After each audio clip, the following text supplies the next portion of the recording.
Bible is not a flat earth book. We're looking at the pillars of the earth.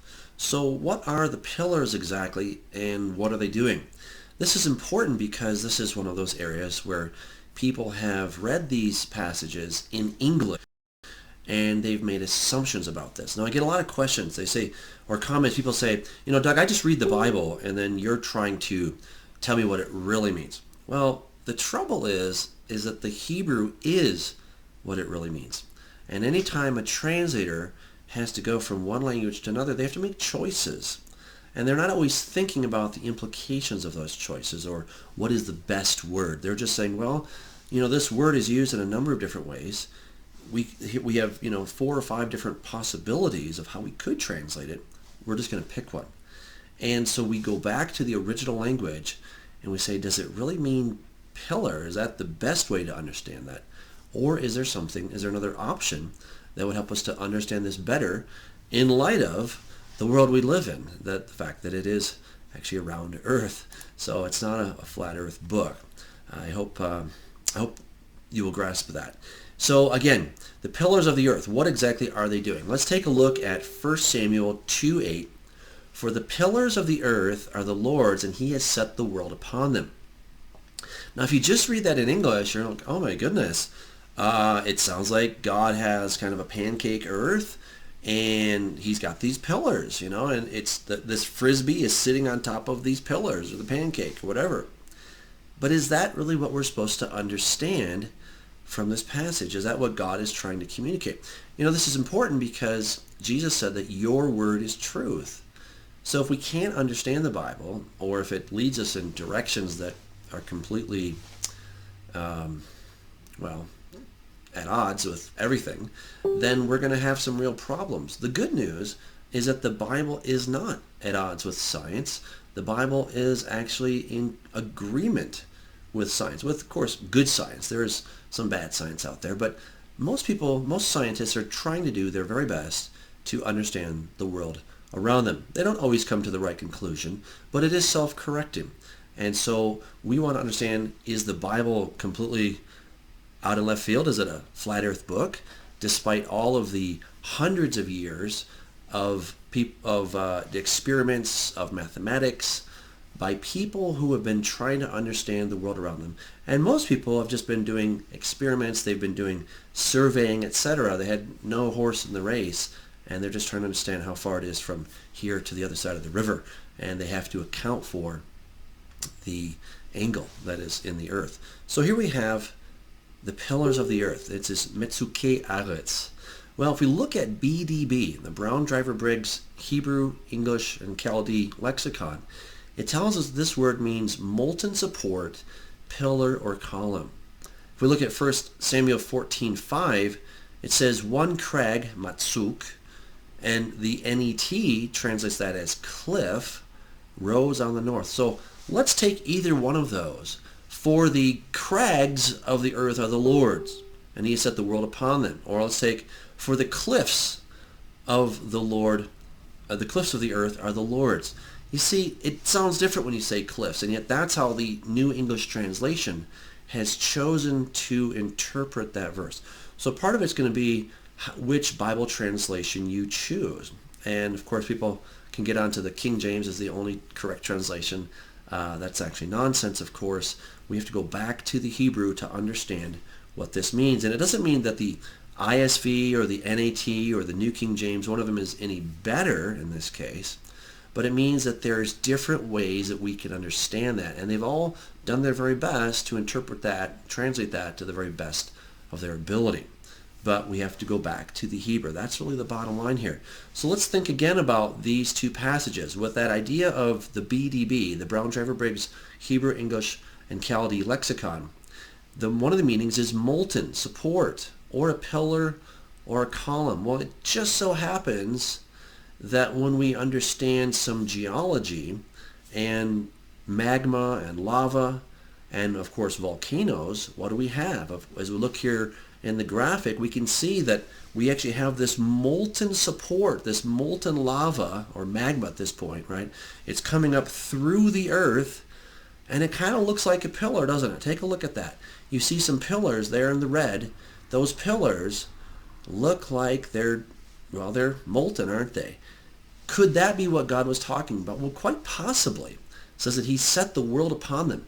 In fact, what this does is here you have really a word of wisdom that the ancient author here, Samuel in this case, is speaking, or David, is speaking of things that were not yet known.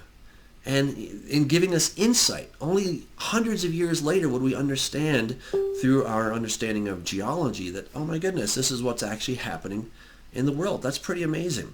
So when we take it and we look and we go back to the actual Hebrew and we take a look at it, it makes a lot more sense. So people that tell me, well, Doug, I just choose to read the Bible, you can have your science. Well, first of all, the idea that all science is wrong is really a fallacious idea, because most scientists are desiring to know the truth. Okay, there's probably some small cabal of people, behind closed doors, and they're trying to pull the wool over our eyes. But most people are not trying to do that. They're honest people. They're trying to make a living. They're trying to discover some cool things. Now, they may have some worldviews that are at odds with the Bible. They may not believe in God, and that could taint what they're thinking. But the average person isn't doing that. They're not having these, I'm going to try to dissuade everybody from believing in God kind of ideas. It just doesn't work that way. And secondly, we see that the Bible is very much in line with what man is now discovering. And yet the Bible predicted it long before man even understood these things. And again, the same thing there in 1 Samuel 14, verse 5. Well, here's another one. The foundations revealed. We don't need to resort to a flat earth to understand these verses. But many people in the flat earth community have been duped into thinking that this is the only way, the flat earth is the only plausible interpretation. Well, that's just not the case. And it's not because I have any love for NASA or for, scientists or anything like that. No, it's just this is reality. So let's look again at the scriptures. Psalm 18:15. Then the channels of the sea were seen, the foundations of the world were uncovered at your rebuke, O Lord, at the blast of the breath of your nostrils. So here we have two Hebrew words that are very telling. First of all, we have the word mosdot. This is from the word Mossad. That should excite any conspiracy theorists out there, because that's the same word as the Israeli Secret Service of Mossad, right? But this is the plural, of course, so the mosdot. So it's something that's hidden. Something that is hidden. And it says here the foundations, though they were hidden, the mosdot ha'aretz were uncovered, vayigalu, right? So they were uncovered. That means that now they can be seen. Does that mean that people were veering down a long way all the way out through the flat earth to the pillars that are underneath the earth? Well, of course not. That's not what it's talking about. It's talking about some kind of an earthquake, some kind of movement of the tectonic plates. And as those moved, as you can see in the picture, you have a disruption of the planet, and now you can veer down into that chasm, and now you can see the foundations of the world. Well, that doesn't make it flat, not at all. That just means that now you can see what's below your feet. Those are the foundations in the sense that, yes, this is what we stand on. But it doesn't mean that the earth is a pancake sitting on some pillars. That's not what it's talking about at all. And again, we don't need to resort to a flat earth to understand these. If we read these, even in English, but certainly the Hebrew helps, we understand these much better by just a little bit of common sense and looking at the language. And they were literally uncovered. That's what the Hebrew actually says there. So we don't have to resort to the flat earth. How about the pillars, the amudim? Job 26:11. The pillars of heaven, amudei shamayim, tremble and are astonished at his rebuke. Well, does this mean that there are pillars holding up the dome? I haven't seen any pillars. I haven't looked out there. Well, clearly there's something going on here that we can't see. It's invisible some ways. It doesn't prove that there's a dome over the earth. This is coming from the Hebrew word amud, which means a pillar according to Gesenius's Hebrew grammar. Also according to Brown Driver Briggs, we have the word pillar, column, upright, a column of smoke. Notice that.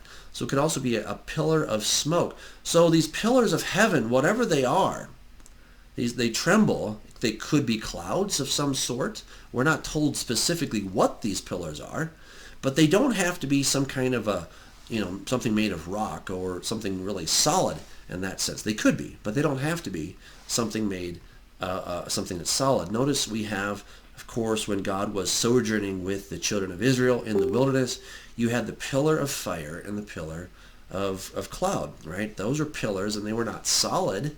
They were real, but they were not solid. We also have pillars of smoke and wind. Those happen today. We don't have to look to anything outside of that. We have pillars of wind and water.